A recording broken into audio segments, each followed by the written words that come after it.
خلينا نشوف يا جماعة الدجاج تبارك الرحمن.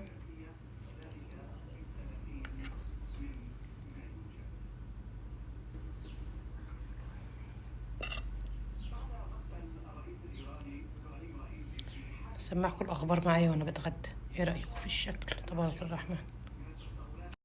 مساء الخير، مساء الورد، مساء السعادة عليكم. هعمل شوية فريكة بدل الرز النهاردة على الغدا، وأعمل صدور دجاج مشوية. حطيت معلقتين سمن، حبة بصلة مقطعها بإيدي حتى مش بالماكينة، شوية شوية هحط دول. غسلنا فريكة، جايبة فريكة من الشويخ مشوية، هي كانت خضرة عن كده بس هما تقريبا حطيت لها لون، لأني لما غسلتها نزل اللون مع الغسيل. كده البصل زي ما انتم شايفين دبل شوية.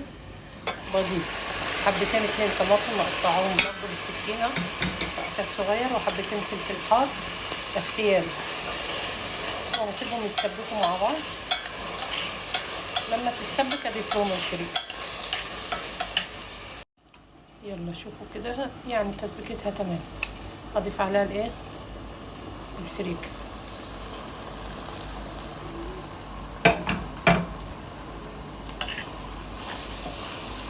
اشوحها من 5 ل7 دقايق، وهديك البهارات اللي هحطها عليها ايه.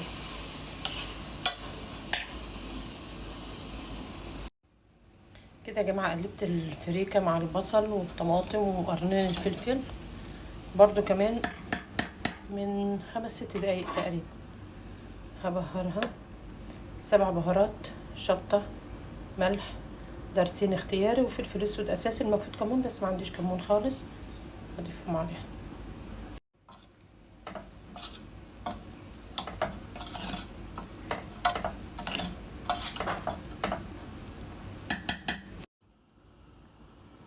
اضيف الميه طبعا سخنه كانك بتسوي رز، بس هزيدك تقريبا نص كوبايه عن مقدار الرز، نص كوبايه ميه.